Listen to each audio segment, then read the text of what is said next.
देवास खाते गांव की धरती को मेरा प्रणाम। मेरे भाइयों, मेरी बहनों, आप काफी धूप में मेरा इंतजार कर रहे हैं। खासतौर से इसके लिए मैं आपकी आभारी हूं और आपका इस सभा में मैं स्वागत करती हूं। श्री दीपक जोशी जी, श्री सज्जन वर्मा जी, श्री गोपाल भोसले जी, श्री राजीव सिंह बघेल जी, श्री प्रदीप चौधरी जी, श्री अशोक पटेल जी, श्री मनोज रंजनी जी, श्री ओम पटेल जी, बंटू गुज्जर जी, संगठन के समस्त पदाधिकारी कार्यकर्तागण, आप सबका भी इस मंच पर और इस मीटिंग में स्वागत। सबसे पहले मैं आपको कांग्रेस की जो कुछ घोषणाएं हैं वो पढ़ के सुना देती हूं, क्योंकि वो सबसे आपके काम की बात है। मेरी बहनों, लाडली योजना के बारे में सुना है? सुना? चलो, नहीं सुना तो और भी अच्छा है। लेकिन भाजपा ने आज कल कुछ मेरे ख्याल से 1-2 महीने पहले एक योजना की घोषणा की, लाडली योजना की घोषणा। उसमें उन्होंने कहा है कि आपके खातों में थोड़े बहुत पैसे वो हर महीने डालेंगे, शायद 1200 रुपए ये कहा है, और कुछ महिलाओं को उन्होंने भेज भी दिया। देखिए, हमारी अपनी घोषणा है, कांग्रेस की ये घोषणा है कि 1500 रुपए आपके खाते में हर महीने हम डलवाएंगे। अब उनकी घोषणा और हमारी घोषणा में फर्क क्या है मैं बताना चाहती हूँ। बहनें बैठी हुई हैं, आप सोचो अगर आपकी कोई सहेली होती जिसकी शादी किसी के घर में हो गई, बड़े परिवार में, परिवार के मुखिया थोड़े कंजूस हैं, ठीक है, 18 साल से उसी परिवार में है, जब भी कुछ पैसों की जरूरत होती थी, जब भी कुछ कराना था, दिवाली के लिए कोई मेहमान आ रहे हैं, कुछ भी करना है, तो मुखिया पैसे नहीं देते थे, खुद अपने पति के साथ वो कहीं ना कहीं से जुगाड़ करके वो कुछ करके अपने आप कमा लेती थी और उससे काम चला लेती थी। अब सोचो कि आपकी ये सहेली एक दिन आपके पास आती है और आपसे कहती है कि सुनो, आज तो गजब हो गया, आज तो मेरे ससुर जी ने कहा कि तुम खाता खोल दो, हर महीने तुम्हारे खाते में मैं 1200 रुपए डाल दूंगा। बहुत खुश है तुम्हारी सहेली, तुम क्या कहोगी उससे? क्या कहोगी?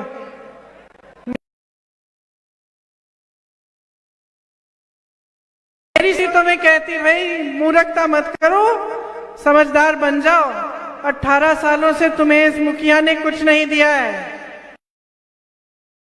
अब तुमसे कह रहा है कि खाता खोल दो, इसमें पैसे डाल दूंगा, जरूर कोई चाल होगी। यही कहती ना तुम भी, है ना? क्योंकि इंसान का अनुभव क्या होता है, हम तो अपने अनुभव पे चलते हैं। कोई हमें कोई भी सपना दिखा दे, कुछ भी कह दे, कल कह देंगे कि महिलाओं के लिए आरक्षण कर रहे हैं, संसद में महिलाओं के लिए बड़ा आरक्षण का बिल इन्होंने पास किया, सब महिलाएं खुश हो गई, मीडिया में आया, टीवी पे आया, बड़ी इवेंटबाजी हुई, पब्लिसिटी खूब हुई, पैसे भी खर्चे सरकार ने, मोदी जी जहां जहां गए उनको माल्यार्पण किया गया, उनका स्वागत किया गया, महिलाओं ने उनको धन्यवाद दिया। पता चला कि 10 सालों के लिए आरक्षण बिल लागू ही नहीं होगी। तो जब 10 सालों के लिए महिला इसका फायदा देख ही नहीं पाएगी, तो फिर हम आज से इसके लिए खुशी क्यों मनाएं? वही बात है, और यही मुख्य बात मैं कहना चाहती हूं कि इनकी घोषणाओं को समझो, किस लिए की जा रही है। जो 18 सालों से काम आपके लिए नहीं किया, वो चुनाव के 2 महीने पहले क्यों कर रहे हैं? कोई वजह होगी, वजह साफ है, इनकी घोषणाएं आपके वोटों को लेने के लिए होती हैं। चुनाव हो जाएगा, कोई याद नहीं रखेगा कि किसने कौन सा खाता खोला और उसमें कितने पैसे डालने हैं। ये मेरा अनुभव नहीं है, ये आपका अनुभव है। क्यों? क्योंकि मोदी जी ने क्या कहा था? कहा था कि करोड़ों रोजगार दिलवाएंगे। 10 साल हो गए इनकी सरकार है केंद्र में, प्रदेश में भी इनकी सरकार है, दिलवाए? किसको रोजगार मिले? हाथ उठाओ भाई, किसको रोजगार मिले हैं? नहीं मिले। फिर इन्होंने क्या कहा था? महंगाई कम करेंगे। बताइए बहने, क्या हालत है आज? आप दुकान जाती हैं, सब्जी खरीद पाती हैं? कुछ भी खरीद पाती हैं? प्याज कितने का हो गया है आज? ये लोग कहते थे एक समय में कि प्याज के बहुत दाम बढ़ गए हैं, अब क्या कह रहे हैं? तो ऐसी ऐसी घोषणाएं करते हैं जो सिर्फ चुनावी घोषणाएं हैं। अब मैं जो पढ़ने जा रही हूं, इनको अच्छी तरह से समझो, सुनो कि क्या घोषणाएं हैं हमारी, और फिर मैं आपको ये बताऊंगी कि आपको इन पर भरोसा क्यों करना चाहिए। देखिए, महिलाओं को जैसे मैंने कहा 1500 रुपए प्रति माह अपने खाते में, आपके खाते में जाएंगे। गेहूं का न्यूनतम समर्थन मूल्य बढ़ाया जाएगा, 2600 रुपए दिया जाएगा। धान का समर्थन मूल्य 2500। अब हम किस आधार पर कह रहे हैं? चुनाव के आधार पर नहीं कह रहे हैं। छत्तीसगढ़ आपके पास में है, पास वाला प्रदेश है, पड़ोसी प्रदेश है आपका। 2400 रुपए धान मिल रहा है। अभी कांग्रेस की सरकार खरीद रही है धान 2400 रुपए में आज के दिन, और चुनाव के लिए नहीं किया गया था ये काफी समय से चल रहा है। उस आधार पे हम कह रहे हैं कि यहाँ पे भी हम 2600 का गेहूं और 2400 का धान खरीदेंगे। फिर हम कह रहे हैं कि किसान के कर्ज माफ किए जाएंगे। अब किस आधार पे कह रहे हैं? हम इस आधार पे कह रहे हैं कि कांग्रेस के प्रदेशों को देखो, छत्तीसगढ़ में किसानों के कर्ज माफ किए गए हैं, राजस्थान में किसानों के कर्ज माफ किए गए हैं, कर्नाटका में किए थे, और आज हम कह रहे हैं कि आपके कर्ज माफ करेंगे, क्योंकि जब 15 महीनों के लिए मध्य प्रदेश में आपने पिछली सरकार कांग्रेस की चुनी थी, तो उन्होंने, कमलनाथ जी ने किसानों के कर्ज माफ करना शुरू किया था। तो हम उस आधार पर कह रहे हैं कि फिर से आपके कर्ज को माफ किया जाएगा। 100 यूनिट बिजली की बिल आपको माफ होगी और 200 यूनिट बिजली की बिल हाफ होगी, मतलब आधी की जाएगी। इसका भी आधार है, ये भी पहले किया गया था और कांग्रेस के प्रदेशों में हो रहा है आज भी। पुराना पेंशन यहां लागू होगा। पुराना पेंशन राजस्थान में आज लागू है, छत्तीसगढ़ में लागू है, हिमाचल प्रदेश में लागू है और कर्नाटका में लागू है। इस आधार पर हम कह रहे हैं कि हम मध्य प्रदेश में भी पुराने पेंशन को लागू करेंगे। गैस सिलेंडर को हम 500 रुपए में देंगे। जब कांग्रेस की सरकार थी तो आपको 425 रुपए में मिलता था। आज कहीं भी जाएं 1200 रुपए, 1400 रुपए में। हाँ, चुनाव आ रहा है, उसको चुनाव के लिए कम कर दिया, वो अलग बात है।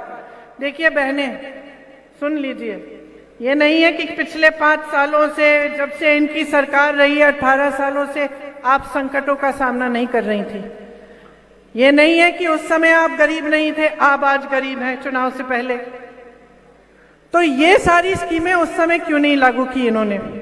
आज क्यों बता रहे हैं? सरकार तो इन्हीं की थी ना, सरकार इन्हीं की थी, तो रोजगार क्यों नहीं दिए?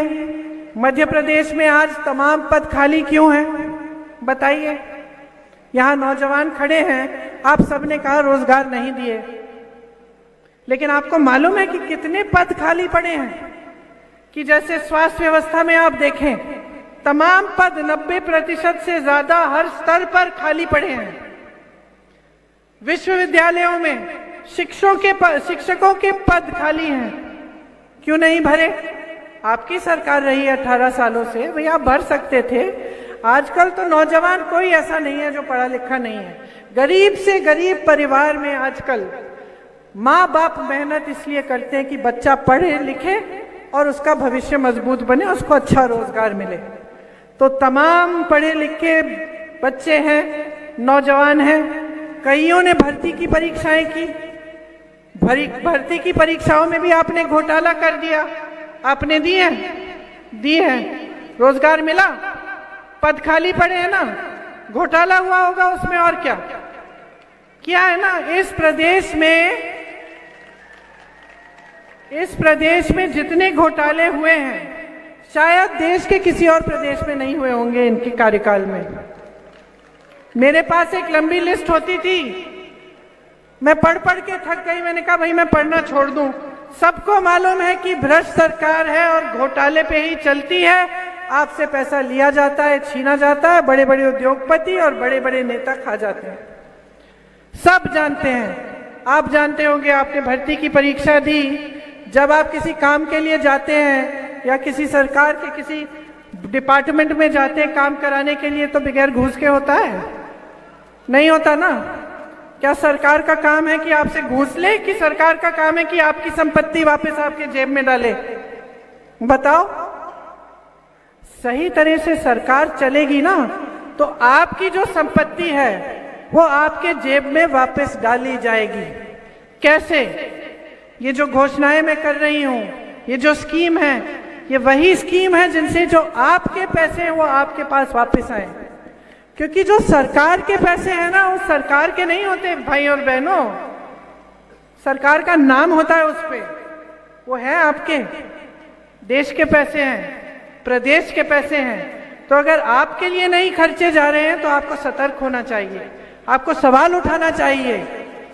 आपको ये सवाल उठाना चाहिए कि ये किसानों का क्षेत्र है, ठीक है? अब आप इतने संकट में हैं, यहाँ के किसान रो रहे हैं, महंगाई इतनी है, पेट्रोल डीजल हर चीज पे जीएसटी लगा रखा है, ट्रैक्टरों पे जीएसटी है, इस पे जीएसटी, उस पे जीएसटी, खाद नहीं मिलता, यूरिया नहीं मिलता, नर्मदा जैसी महानदी है यहाँ, लेकिन पानी नहीं मिलता। आपने प्याज उगाई, उसका क्या हुआ? निर्यात के समय ड्यूटी बढ़ा दी, उस समय आपसे कम दाम में खरीदा, और आज 100 रुपए का हो गया है ना प्याज। तो आपको सवाल उठाना चाहिए कि भाई हम मेहनत कर रहे हैं, हम इस देश के वासी हैं, हम इस जमीन को सींच रहे हैं, हम इस देश की रीढ़ की हड्डी हैं, हमारे लिए ये सरकार क्या कर रही है? ये सवाल आपको उठाना पड़ेगा। क्योंकि अगर ये सवाल आप उठाएंगे नहीं तो आपके साथ 5 साल और वही होगा जो हो रहा है आज, और गलत हो रहा है। आपका पैसा आपसे लिया जा रहा है, टैक्स से लिया जा रहा है। बड़ी बड़ी सरकारी कंपनियां जो हैं, जिससे आपको रोजगार मिलता था, जिससे आपको ऐसी नौकरी मिलती थी कि कोई खदेड़ नहीं सकता था आपको बेवजह। प्राइवेट की नौकरियों में तो कभी भी निकाल दें, सब सरकारी नौकरी चाहते थे। क्यों? क्योंकि नौकरी की सुरक्षा होती थी, रोजगार का सुरक्षित महसूस होता था इंसान जब उसको वो रोजगार मिलता था कि चलो बाद में 20 साल बाद पेंशन भी मिल जाएगा। अब आप देखिए, आप सरकारी कंपनियां को लीजिए, जितनी सरकारी कंपनियां हैं सारी इन्होंने बेच डाली। सच है कि नहीं है? हवाई अड्डे किसके हैं आज? सरकार के हैं। किसके? अडानी जी के हैं। बंदरगाह किसके हैं? बड़ी बड़ी सरकारी कंपनियां किसकी हैं? अडानी जी आपको सरकारी नौकरी दे सकते हैं? आपके पेंशन को सुरक्षित रखेंगे? ये सरकार ही आपके पेंशन को सुरक्षित नहीं रख रही है। आज आप 20 साल के लिए नौकरी जब सरकार में नौकरी करते हैं, आपको पता नहीं कि जो हर महीने आपके वेतन में से पेंशन निकाला गया था 20 सालों के लिए, आपको खुद नहीं पता कि सरकार ने इसका कहाँ निवेश किया, खुद नहीं पता। इसीलिए सरकारी कर्मचारी कहता है मुझे पुराना पेंशन चाहिए, क्योंकि कहता है भाई 20 सालों से तुमने हर महीने सरकार ने मेरे से पैसे लिए, आज 20 साल हो गए, मुझे पता ही नहीं भाई, कहीं तुमने गलत जगह डाल दिए ये पैसे और पैसे गवा दिए, मैं क्या करूंगा? मैं तो 20 सालों के लिए मैंने काम किया है इन पैसों के लिए। यही कह रहा है कि भाई मेरे हाथों में दे दो, मेरी कमाई है, मैं हिफाजत करूंगा, मुझे कहीं डालना है इन्वेस्टमेंट डालूंगा, मुझे कुछ बनाना है अपने लिए घर बना लूंगा। आप दे नहीं रहे। तो ये परिस्थितियां हैं। परिस्थितियां ये है कि अगर आपका प्रदेश इस मोड़ पे आ गया है, 18 सालों से भाजपा की सरकार है, 18 सालों से इनकी राजनीति चल रही है। लोग कहते हैं मध्य प्रदेश आरएसएस की प्रयोगशाला है। बहुत बढ़िया। क्या मिला आपको? क्या मिला आपको इस राजनीति से? जब जब चुनाव आया धर्म की बात उठा ली। आपके जज्बात हैं धर्म से जुड़े हुए हैं, किसके नहीं हैं? कौन सा ऐसा देशवासी है जिसके जज्बात, जिसका दिल धर्म की बातों से जुड़ा नहीं है? बताइए, कोई नहीं है, चाहे किसी भी धर्म का हो। तो जब धर्म का इस्तेमाल हो रहा है तो आप आंखें नहीं खोलेंगे? जब धर्म की बातें होती हैं और उस पर वोट मांगा जाता है, आप आंखें नहीं खोलेंगे? मैं किसी के घर गई, एक गांव में एक लड़की है थी यूपी में, उसके घर गई, छप्पर फटा हुआ था, ऊपर से बारिश आ रही थी, नलके में पानी नहीं है। मैंने पूछा बिजली आती है? कहती है नहीं। तो थोड़ी बातचीत हुई, मैंने पूछ लिया भाई वोट किसको दोगे? कहती है दीदी वो धर्म की बात करते हैं, हम उन्हीं को देंगे। तो मैंने कहा फिर ठीक है, फिर 5 साल और जियो इस तरह। क्योंकि राजनीति जो है ना, सबसे पहला मकसद क्या है उसका? अगर नेता भूल जाता है, अगर जनता एहसास नहीं दिलाती, तो तरक्की नहीं हो सकती आपकी। सबसे बड़ा राजनीतिक मकसद यही है कि आपकी सेवा होनी चाहिए, आपकी तरक्की होनी चाहिए, देश को आगे बढ़ना चाहिए, गांव को सशक्त करना चाहिए, रोजगार बनाने चाहिए। ये है राजनीतिक मकसद। ये मकसद नहीं है कि चुनाव के समय धर्म की बात कर ली, सबके जज्बात उभार दिए, उस पे वोट ले लिए, बटोर लिए और बैठ गए सत्ता में मौज खाने। ये नहीं है मकसद। और मैं आपसे शिकायत करूंगी कि आपने एक ऐसी परिस्थिति बना दी है इस देश में कि सारे नेता जो सत्ता में बैठे हैं इस बात को भूल गए हैं। और आपने ये परिस्थिति आपने बनाई है, आपसे शिकायत है, क्योंकि आप जागरूक नहीं बन रहे हो।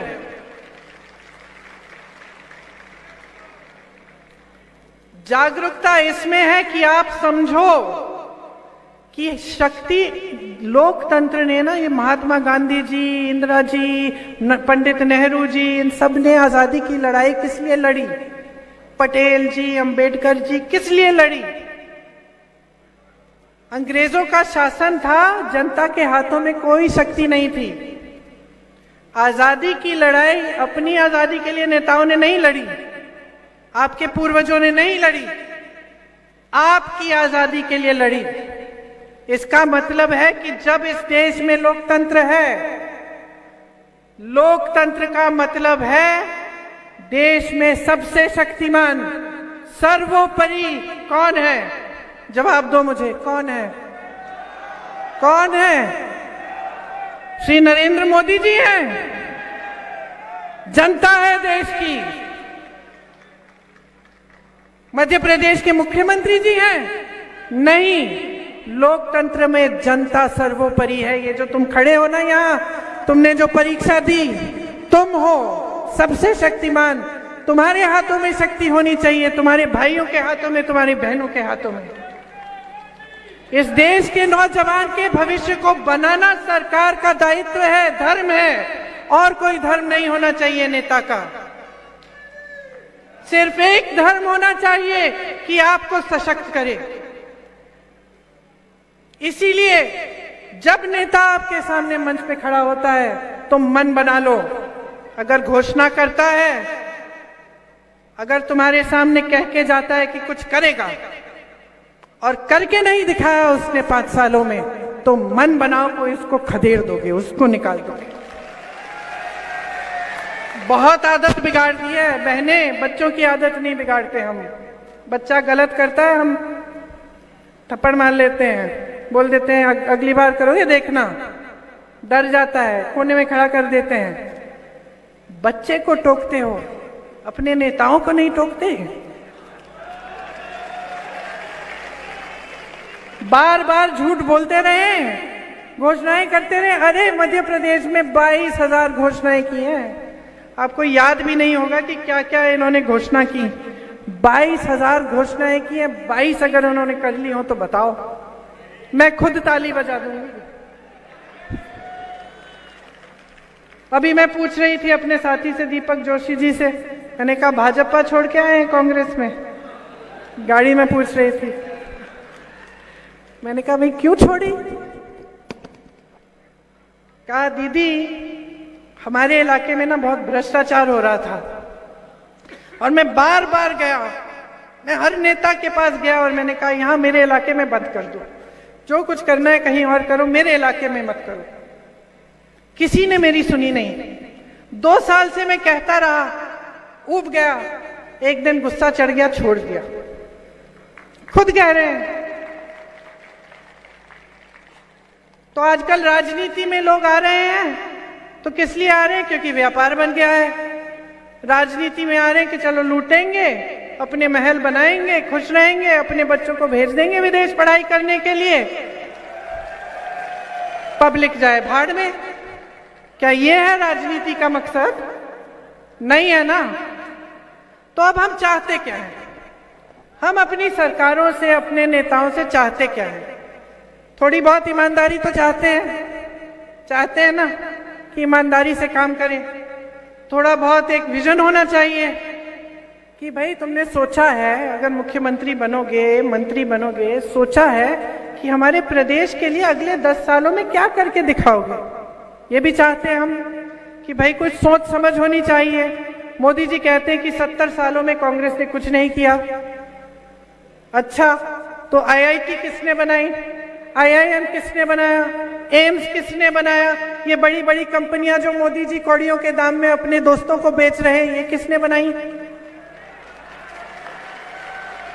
ये हवाई जहाज जो मोदी जी खरीद रहे हैं 8-8 हजार करोड़ के, 8,000 करोड़ के अपने लिए खरीदे 2 हवाई जहाज, ये जो खरीद रहे हैं, इनकी ये सब एयरपोर्ट सब कुछ, ये किसने बनाया? ये बंदरगाह जो दे रहे हैं अडानी जी को, ये किसने बनाया? 70 सालों से कुछ नहीं हुआ बहनों और भाइयों। ये कहते हैं इंदिरा गांधी डैम कह रहे हैं आप, तो ये सब बातें करते हैं आपके सामने। ये नहीं बताते कि 10 सालों में इन्होंने क्या किया, 18 सालों में मध्य प्रदेश में क्या किया। सीधी सी बात है, चुनाव का समय है। देखिए, मैं छत्तीसगढ़ गई थी कल, मुझे इतनी खुशी हुई क्योंकि मैं मंच में जब खड़ी हुई तो मुझे मेरे पास कुछ कहने का था। मैं कह पाई कि देखो आज छत्तीसगढ़ का किसान खुश है, आज धान हम छत्तीसगढ़ में आपसे खरीद रहे हैं, पूरे देश भर में सबसे ज्यादा का खरीद रहे हैं। मैं कह पाई कि यहाँ तुम्हारी समस्या थी आवारा पशुओं की, तुम्हारे खेत चले जा रहे थे, तुम रात भर खेत के पहरेदारी के लिए बैठते थे खेतों में। अब यहाँ भी है समस्या, यहाँ भी है, ठीक है। तो मैं कह पाई छत्तीसगढ़ में कि इतनी बड़ी समस्या थी, जब भी किसान मिलते थे रोते थे कि कुछ करो। हमारे मुख्यमंत्री जी ने क्या किया? गौठान बनाए, और बेकार के गौठान नहीं, ऐसे गौठान बनाए जिसमें रोजगार दिया। फिर उन्होंने कहा कि भाई ये गोबर क्यों ना खरीदे, हम इस गोबर का हम कुछ बना देंगे, गोबर गैस बना देंगे, गोबर के कुछ और चीजें बना देंगे। सरकार ने गोबर को खरीदना शुरू किया। गोबर को खरीदना शुरू किया तो लोगों ने आवारा पशु को रखना शुरू किया, है कि नहीं? क्योंकि उससे कमाई हो रही थी। गौठान में मैं ऐसी महिलाओं से मिली हूं जो 1 लाख रुपए 6 लाख रुपए कमा रही हैं बहनों। स्वयं सेवा समूह बना दिए, उससे जितना भी गौठान का काम था उसमें काम कराया, उसमें नई नई चीजें कराई। बस्तर जैसे जिले में जो पूरे देश में जाना जाता था कि यहाँ पे हिंसा है, भाई लोग डरते थे जाने से, बस्तर जैसे जिले को मशहूर बना दिया। किस लिए? मिलेट के लिए, रागी के लिए। रागी के सबसे बड़ा प्लांट लगाया वहां हमारी सरकार में। आज बस्तर से रागी पूरी दुनिया में जा रहा है, उसकी बढ़िया पैकेजिंग हो रही है, मार्केटिंग हो रही है। मेरे घर में भी है, मैं भी वो खाती हूँ। तो जहाँ पे हिंसा थी, जहाँ पे गरीबी थी, जहाँ पे आदिवासियों के लिए मुश्किलें ही मुश्किल थी, हमने उस जिले को उठाया, वहां पे हमने संपत्ति डाली। किसकी संपत्ति? जनता की संपत्ति उसमें डाली, हमने स्कीमें बनाई और आज वहां जनता खुश है। आज स्थिति ये है कि जो पलायन करने के लिए दूर जा रहे थे, रोजगार ढूंढने के लिए वापस आ रहे हैं, कह रहे हैं कि हमें तो रोजगार छत्तीसगढ़ में मिल जाएगा। तो ये हो सकता है जब हम नेता भी, जब हम खड़े होकर इन प्रदेशों में जाते हैं जहां हमने कुछ करा है, तो गर्व होता है, अच्छा लगता है कि भाई शर्मिंदा होकर तो नहीं खड़े हो रहे। हम यहाँ झूठ बोलने की जरूरत नहीं है, फालतू की घोषणाओं को करने की जरूरत नहीं है, क्योंकि काम करके दिखाया है। महिलाओं के लिए कितना किया उन्होंने बहनों, हमारी सरकारों ने हर जगह किया है। कर्नाटका में मुफ्त बस यात्रा हो रही है, महिलाओं के खातों में पैसे डल रहे हैं, चुनाव के समय से नहीं, जैसे ही सरकार बनी तब से। किसानों के कर्ज माफ हुए कब से? सरकार बनी सबसे पहले मंत्रिमंडल का जो मीटिंग हुई उसमें तय किया गया कि कर्ज माफ होंगे, तब से शुरू हो गया। चुनाव का इंतजार नहीं किया हमने। तो एक दूसरी राजनीति भी है, हो सकती है, उसमें आशा रखो।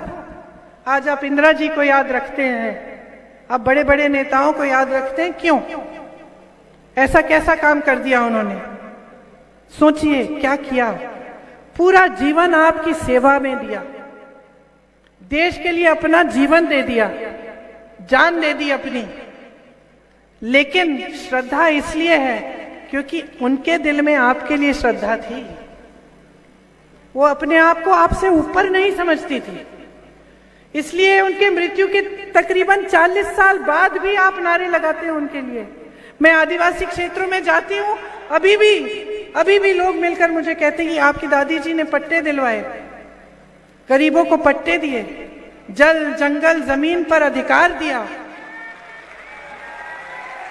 आज भी आप उनके लिए ताली, मेरे लिए नहीं है, उनके लिए ताली बजा रहे हो, क्योंकि उनके दिल में आपके लिए श्रद्धा थी। ऐसे नेता होते हैं, ऐसी राजनीतिक दल होते हैं जिनके असूल, जिनकी परंपराएं इस देश की आजादी के असूल हैं, पुरानी परंपराएं हैं, आदर की परंपराएं, एक दूसरे के लिए और देश की जनता के लिए। हम समझते हैं कि ये संपत्ति सब आपकी है, हम चाहते हैं कि आपके हाथों में जाए। हम समझते हैं कि आपने खड़ा किया है यहाँ हमको। अगर मेरे परिवार के 2-3 पीढ़ियां आपके सामने नेता बन के आए, आप ही ने तो बनाया, आप ही ने तो सशक्त किया, तभी तो हमारे बीच और आपके बीच एक श्रद्धा, एक आदर है। तो आप इन बातों को गहराई से समझिए। चुनाव के समय कोई कुछ भी कह सकता है, मैं भी आके आपको कुछ भी कह सकती हूँ। मैं सच कह रही हूँ या मैं झूठ कह रही हूँ, इसका आधार क्या है? मैं घोषणा कर रही हूँ तो किस आधार पर कर रही हूँ? ये गहराई से समझना आपका सबसे बड़ा कर्तव्य है। ये लोग देशभक्ति की बात करते हैं ना, इससे बड़ी कोई देशभक्ति नहीं है बहनों और भाइयों। इससे बड़ी कोई देशभक्ति नहीं है कि आप अपना हक, अपना अधिकार नेताओं से, राजनीतिक दलों से और सरकारों से मांगो। हम कहते हैं जातिगत जनगणना करो। क्या है ये? इसका मतलब क्या है? आपने सुना होगा, सुना है, समझा क्या है? जातिगत जनगणना ये है, गिनती है, ठीक है, कि गिनती कर लो कि कौन सी जाति के कितने लोग हैं इस देश में।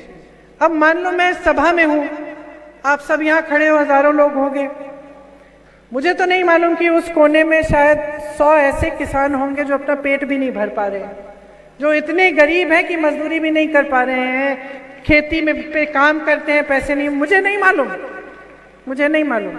मुझे ये भी नहीं मालूम कि यहाँ पे 200 ऐसे नौजवान होंगे जो शायद अति पिछड़े होंगे और शायद किसी ऐसी उनका ऐसा एक हुनर होगा जिसका आज तक सरकार ने जिसके लिए कोई सहायता नहीं की है सरकार ने। मुझे नहीं मालूम, क्योंकि मैंने गिनती नहीं की, तो मुझे कैसे मालूम होगा? मुझे नहीं मालूम कि भाई कितनी महिलाएं बैठी हैं, मुझे दिख रहा है कि 100-200 होंगी, लेकिन मुझे ठीक तरह से नहीं मालूम। तो अगर मैं इस भीड़ के लिए कुछ काम करना चाहती हूँ गहराई से, मैं समझना चाहती हूँ कि भाई आप जो अंगोछा पहने हुए लाल वाला, आपकी क्या जरूरतें हैं, या मैं समझना चाहती हूँ कि महिलाओं के लिए आजकल क्या करना चाहिए, या वो जो गरीब किसान है 100 पीछे जो बैठे हुए हैं, उनको आगे बढ़ाने के लिए सबसे अच्छी स्कीम क्या होगी। तो बगैर गिने कैसे जानूंगी?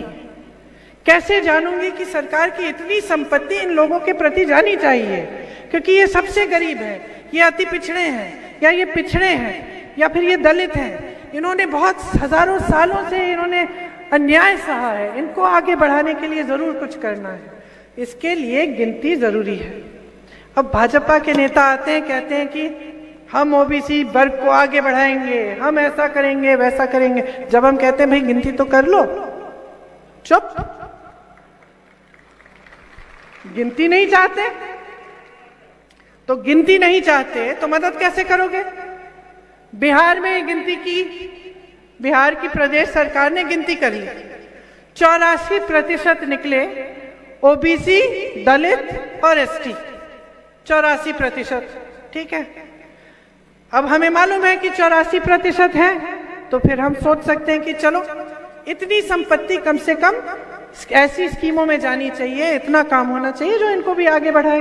अब हमें पता चला इस गिनती को करने के बाद कि किसी और जाति के, जो शायद एक ओबीसी नहीं है, दलित नहीं है, लेकिन किसी और जाति के लोग बहुत ही ज्यादा गरीब हैं, तो हमें पता चला कि अच्छा बहुत ज्यादा गरीब लोग भी हैं और उनके लिए भी हमें एक स्कीम बनानी चाहिए। तो ये सब चीजें जब सोच होती है ना, जब समझ होती है, जब गहराई से एक विजन के साथ ये काम किया जाता है देश के लिए, प्रदेश के लिए, तभी ये सब समझ हो सकती है। वरना जैसे मैंने कहा, कहते रहे कि हम इस जाति के लिए करेंगे, उस जाति के लिए करेंगे, खासतौर से चुनाव के समय उठा ली है बातें, लेकिन नियत नहीं है, गिनती ही नहीं करनी आपको। महिला के आरक्षण की बात कर ली, 10 सालों के लिए महिला आरक्षण देखने ही नहीं वाली है, तो फिर फायदा क्या हुआ? हम अभी से क्यों कूदें भाई, हम अभी से क्यों नाचें और गाएं और मोदी जी के बारे में बढ़िया बढ़िया चीजें कहें? तो गहराई में चीजों को समझने की जरूरत है, नेताओं को और जनता को। और जब तक आप ऐसी राजनीति को बढ़ाते रहेंगे ना, जो आपको धर्म और जाति के आधार पर फुसलाते रहेगी, तब तक आप पीछे रहोगे, तब तक सिर्फ नेताओं के बच्चे फूलेंगे फलेंगे और आप वहीं के वहीं रहोगे। अब मैं घोषणाओं से चल के पता नहीं कहां चली गई, तो अपनी घोषणाएं खत्म कर लेती हूं। मैंने ओबीसी की बात की, ओबीसी के लिए 27% आरक्षण मध्य प्रदेश में दिया जाएगा। 5 हॉर्स पावर सिंचाई की बिजली मुफ्त मिलेगी आपको। जाति जनगणना हम प्रदेश में कराएंगे अगर केंद्र सरकार नहीं करना चाहती। 2 लाख सरकारी पद खाली पड़े हैं, तुम जैसे लड़कों को मिलने चाहिए और मिलेंगे। प्रतियोगी परीक्षा के लिए कितनी फीस दी है तुमने? 500। हम कह रहे हैं कि जितनी भी ऐसी परीक्षाएं हैं उसकी निःशुल्क तुम फीस के बिना तुम भरोगे। 25 लाख रुपए तक का बीमा और 10 लाख का दुर्घटना बीमा, स्वास्थ्य बीमा आपको मिलेगा। मतलब कोई दुर्घटना घट गई, किसी को चोट आ गई, आपको अस्पताल ले जाना है, 10 लाख तक आपका इलाज हो जाएगा अगर दुर्घटना हुई, और 25 लाख तक बाकी इलाज। ये राजस्थान में हो रहा है। राजस्थान में मैं ऐसे लोगों से मिली हूं जिनका हार्ट ऑपरेशन सरकार द्वारा किया गया, 1 पैसा नहीं देना पड़ा, क्योंकि 25 लाख तक मुफ्त इलाज है। राजस्थान में किसकी सरकार है? कांग्रेस की सरकार है। ये एक पढ़ो और पढ़ाओ योजना खास मेरी बहनों के लिए है, अच्छी तरह से समझिए इसको। इसमें मध्य प्रदेश के हर बच्चे को 1 से 12वीं तक निःशुल्क शिक्षा मिलेगी। कक्षा 1 से 12 तक अलग अलग, जैसे 1 से 5वीं तक, 5वीं से 8वीं तक, अलग अलग बच्चों को 500, 1000 और 1500 रुपए दिए जाएंगे हर महीने, ताकि जो स्कूल के लिए, पढ़ाई के लिए जो चीजें खरीदनी पड़ती हैं, जो थोड़ा बहुत करना पड़ता है, वो आप कर पाए। यहाँ पे आपको मालूम है 7000 पाठशालाएं बंद हुई हैं इनके राज्य में। नई बनाने के बजाय इन्होंने बंद कर डाले, और वहां छत्तीसगढ़ में ऐसे विद्यालय बन रहे हैं, हर जिले में बने हैं जहां पे इंग्लिश मीडियम पढ़ाई जा रही है। और हमने वहां घोषणा की है कि 5 साल सरकार और लाओगे तो जितने सरकारी विद्यालय हैं उन सबको अपग्रेड करके हम इंग्लिश मीडियम भी बनाएंगे। आज आप जानते हैं कि महंगाई कितनी है। दिवाली आ रही है, आप सब जानते हैं, जो भी दिवाली के लिए काम करने हैं, लिपाई पुताई, थोड़ा सा सजाना है घर को, कुछ बर्तन खरीदने जाओगे धनतेरस पे, दिए खरीदने जाओगे, कर पा रही हो? क्या होता है, दुकान जाती हो तो लौट आती हो ना बगैर खरीदे, आधी चीजें छोड़ के आती हो ना। ये हो रहा है। जहां जहां कांग्रेस की सरकार है वहां हमने बचाया है इनकी नीतियों से लोगों को। गैस का सिलेंडर कम दाम में दे दिया, महिलाओं को सहायता कर ली, गांव में ग्रामीण रोजगार बढ़ा लिए, खेती किसानी में रोजगार बढ़ा लिए, किसानों के कर्ज माफ कर लिए, ताकि आपके जेब में पैसा हो। जब आपके जेब में पैसा होता है ना, तभी आपकी अर्थव्यवस्था मजबूत होती है गांव की, तभी आप आगे बढ़ पाते हो। ये आपके साथ नहीं हो रहा है। आज जिस तरह की महंगाई से आप जूझ रहे हो ना, वो बहुत गलत है। आप सोचो, देश का किसान मोदी जी के राज में 27 रुपए कमा रहा है एक दिन में। आज आपको प्याज 100 रुपए में मिल रही है 1 किलो। 27 रुपए आप एक दिन में कमा रहे हो। अडानी जी कितना कमा रहे हैं, कोई बता सकता है? 1 घंटे में 70 करोड़। मुझे 1 घंटे का नहीं मालूम, एक दिन में 1600 करोड़ रुपए ये एक इंसान कमा रहा है। एक दिन में 1600 करोड़ रुपए। मोदी जी ने कहा कि देश का जो संसद भवन है पुराना, 70 साल पुराना है, उनको तो 70 साल पुरानी कुछ चीज पसंद ही नहीं है। तो ये देखते हैं वो 70 साल वो संसद देखा रहे, ये भी 70 साल पुराना, चलो इसको भी खत्म कर देते हैं। तो कहा कि भाई हमें तो नया संसद चाहिए, हम नया संसद भवन बनाएंगे। जरा सोचिए कितना खर्च करेंगे इस नए संसद भवन को बनाने के लिए? 20,000 करोड़ रुपए। किस लिए? वो नई दिल्ली का वो एक रास्ता है, उसके सुंदरीकरण के लिए, G20 के ये जो प्रधानमंत्री और राष्ट्रपति आते रहते हैं इनके लिए, और नए संसद भवन बनाने के लिए कहीं 27,000 करोड़, कहीं 20,000 करोड़ रुपए खर्च रहे हैं। पुराने पेंशन के लिए पैसे नहीं हैं, पुराने पेंशन के लिए पैसे नहीं हैं, किसानों के कर्ज माफ करने के लिए पैसे। जब उन्होंने ये ऐलान किया कि 20,000 करोड़ रुपए का वो सुंदरीकरण करेंगे उस एक रास्ते का नई दिल्ली में, मैं यूपी में काम कर रही थी, उस समय किसान आंदोलन था। लाखों किसान महीनों से सड़क पर आ गए थे, उतरे हुए थे। पानी नहीं था, सरकार उनसे बात भी नहीं कर रही थी, सुनवाई नहीं थी उनकी, कुछ नहीं। 6 किसानों को सरकार के एक मंत्री ने के बेटे ने जीप के नीचे कुचल डाला था। वो मंत्री इनके साथ मंच पे बैठा था। इन्होंने ऐलान किया कि 20,000 करोड़ रुपए सुंदरीकरण करेंगे। सरकार से ये पूछिए, जब 20,000 करोड़ रुपए नए संसद भवन को बनाने के लिए है, तो हमारे बकाये के लिए 15,000 करोड़ रुपए क्यों नहीं है? किसानों की कोई सुनवाई नहीं हुई, किसान बैठा रहा सड़क पे। मेरे ख्याल से सैकड़ों किसान शहीद हुए, आंकड़ा याद नहीं है मुझे, 400-500 किसान शहीद हुए। मोदी जी अपने घर से नहीं निकले, 2 किलोमीटर दूर, 3 किलोमीटर दूर इनके घर से ये धरना था, बात करने तक नहीं आई। लेकिन वो काले कानून जिनके खिलाफ वो आंदोलन इतने दिनों के लिए चला, इतने किसान शहीद हुए, इतने किसान भूखे पड़े रहे, उन काले कानूनों को इस सरकार ने कब वापस लिया? कब वापस लिया? जब चुनाव आया तब। 1 साल के लिए चलते रहे, आंदोलन चलने दिया, 1 साल के लिए कोई नहीं गया, कोई सुनवाई नहीं, कुछ नहीं। चुनाव आने लगा, घबराहट हो गई कि अब तो गड़बड़ हो जाएगी, काले कानून वापस ले लिए। तो समझ लीजिए कैसी राजनीति चल रही है। और यही चाहते हैं आप। इतना महान देश, पूरी दुनिया हमारी तरफ देखता था, कहता था ये एक देश है जिसकी आजादी की लड़ाई बगैर किसी हिंसा के की गई। मतलब हमारी तरफ से कोई हिंसा नहीं थी, अंग्रेजों ने खूब की, हमने हाथ नहीं उठाया। मिसाल थे पूरी दुनिया के लिए। लोग कहते थे देखो, हिंदू, मुसलमान, सिख, ईसाई, जैन, बौद्ध सब इकट्ठे होकर इतने बड़े साम्राज्य के खिलाफ लड़ रहे हैं और एक बार हथियार नहीं उठाते। और आज हर कौम को एक दूसरे से लड़ाया जा रहा है।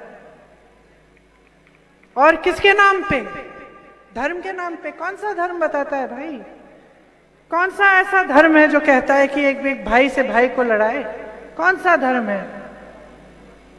कोई धर्म नहीं है। सारे धर्म यही कहते हैं कि एकता बनी रहे, लोग खुशहाल रहें, एक साथ सबकी समान तरीके, सबकी दृष्टि एक हो, सब आगे बढ़े। और आज एक ऐसी राजनीति आ गई है हमारे देश में, हमारे प्रदेश में, जो धर्म के नाम पे आपसे वोट मांगती है, काम पे नहीं। और मैं फिर से कहूंगी, आदत आपने बिगाड़ी है। सोच लो, सोच लो, कोई नौकरी कर रहा है, कोई नौकरी कर रहा है, उसको मालूम है कि उसको काम करने की जरूरत नहीं है। जब साहब आएंगे तो कोई बहाना बना देगा और साहब को कुछ चीजें बहुत अच्छी लगती हैं सुनने, वही चीजें बोलेगा, नौकरी चलती रहेगी, साहब कुछ कहेंगे नहीं। अब आपने परिस्थितियां ये बना दी हैं कि नेता सोच रहा है कि काम की बात करने की जरूरत नहीं है, घोषणाएं कर दूंगा, चुनाव के बाद कुछ पूरा नहीं करना, मैं ऐश करूंगा, चुनाव आएगा फिर से घोषणाएं कर लूंगा और बीच में मैं धर्म की बातें करते रहूंगा। तो धर्म की बात जैसे करूंगा मेरे से काम कोई नहीं पूछेगा, तो नेता काम क्यों करेगा आपके लिए? नहीं करेगा ना, करेगा? आप मुझे कल कह दो इन सब नेताओं को कि भैया काम करने की जरूरत नहीं है, हमें आपसे कुछ नहीं चाहिए, आप आके यहाँ पे पूजा पाठ कर लो हमारे सामने और फिर चले जाओ। तो देखते कौन सा नेता आके आपकी टूटी ठीक करेगा, आपकी सड़क ठीक करेगा, आपकी पाठशालाएं बनाएगा? नहीं करेगा, क्योंकि उसको मालूम है कि जरूरत ही नहीं है, भाई वोट तो मुझे पूजा पाठ पे मिलना है। तो आदत मत बिगाड़ो। ये लोकतंत्र तुम्हारा है, ये देश तुम्हारा है, तुम्हारे पूर्वजों ने बनाया, तुम्हारी मेहनत बनाती है। ये किसान बैठे हैं सरहद पे, कौन अपनी जान देने जाता है? किसान का बेटा जाता है, मुख्यमंत्री जी का बेटा तो नहीं जा रहा। आपके लिए तो ये अग्निवीर ले आए, 4 साल सेना में नौकरी करिए, उसके बाद घर लौट जाइए, बेरोजगार बन जाइए फिर से। अपने बच्चों के लिए तो विदेश में पढ़ाई और बड़े बड़े महल और बड़ी बड़ी गाड़ियां, और आप वीडियो देख ही रहे हैं कि इनके बच्चों हजारों करोड़ों की बात कर रहे हैं एक दूसरे से कि ये कमाएंगे, भाई इतनी घूस दे दो, उतना इसमें मिलेगा, ये डील कर लो, वो डील कर लो। तो देखो, जागरूक बन जाओ। मैं वोट नहीं मांगने आई हूं, मैं जागरूकता मांगने आई हूं, और मैं चाहती हूं कि मुझे ये मिले। मैं चाहती हूं कि आप समझो कि इसी देश में, उन प्रदेशों में जहां कांग्रेस की सरकार है, आज के दिन एक अलग तरह की राजनीति चल रही है, और वो राजनीति आपको सशक्त बनाने वाली राजनीति है। वो राजनीति ये है, ऐसी है जिस पर आप भरोसा कर सकते हैं। वो राजनीति ऐसी है जिसके नेता आपको दिल में रखते हैं, जो चाहते हैं कि आपके सामने मंच पे आए तो ये बता पाए कि आपके लिए क्या किया है। ये राजनीति आज के दिन में उन प्रदेशों में चल रही है जहां पे कांग्रेस की सरकार है।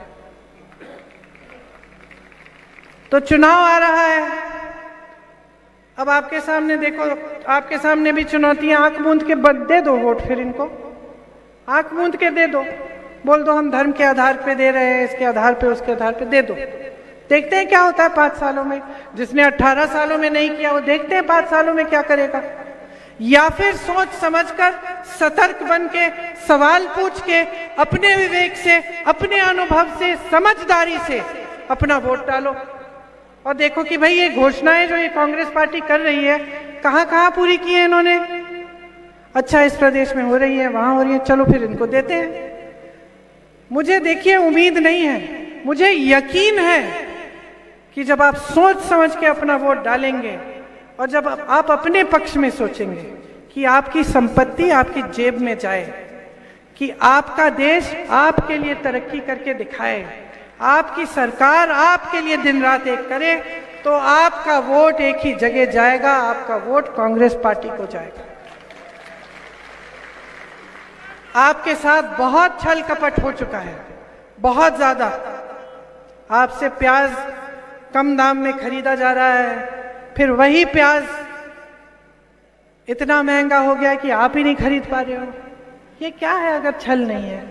नदी आपके पास से गुजर रही है, सिंचाई का पानी नहीं है, बच्चों को शिक्षा नहीं मिल रही है, ये बेचारे यहाँ पे इसके ऊपर चढ़ के चिल्ला रहे हैं कि भाई मैंने परीक्षा दी, मुझे रोजगार नहीं मिला। ये स्थिति नहीं होनी चाहिए और आपको समझना पड़ेगा आज के दिन कि सब कुछ आपके हाथों में है। यही लोकतंत्र की महानता है, उस आजादी की लड़ाई की महानता यही है, हमारे देश की यही महानता है कि ऐसे ऐसे नेता रहे आपके सामने जिन्होंने आपको सर्वोपरि रखा, जो अपने मान सम्मान के लिए नहीं काम करते थे, आपके मान सम्मान के लिए काम करते थे। आज भी ऐसे नेता हैं, आज भी ऐसी राजनीति है, उसमें थोड़ा सा भरोसा करो, अपनी आंखें खोलो और इस चुनाव में जिन्होंने आपके लिए काम नहीं किया, इनकी 22,000 घोषणाएं खोखली, इनकी खाली बातों को सबक सिखाओ। अपने मध्य प्रदेश को एक बार फिर ऐसा प्रदेश बनाओ कि आप पूरे देश में घूम के गर्व से कह सको कि मैं मध्य प्रदेश का हूं। तो अब आपने मेरी बातें बहुत ध्यान से सुनी है बहनों। दिवाली आ रही है, दिवाली के लिए बहुत बहुत शुभकामनाएं। खुशी से मनाओ, एक दिया हमारे लिए भी जला लेना।